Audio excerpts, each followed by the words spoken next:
Kabayan, pag nag-abroad ka, sasampalin ka ng hirap ng buhay na akala mo dati pa chill-chill lang. Marirealize mo na yung salitang hindi pinupulot ng pera na dati naririnig mo lang sa mga magulang mo.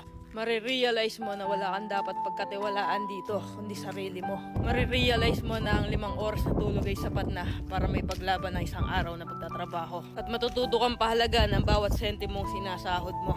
Matututo kang magtiis at magpasensya kahit minsan ikaw ang nasa tama.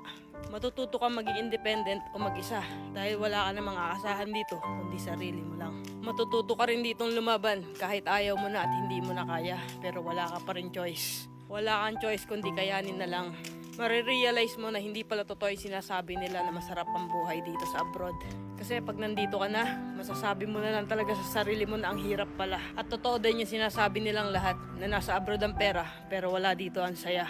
Kaya sa mga nagbabalak mag-abroad dyan, patibayan ng loob dito at bawal ang mahina, bawal ang sumuko. Kasi dito mo mararanasan ang realidad ng buhay kung saan patatagan ng loob ang labanan.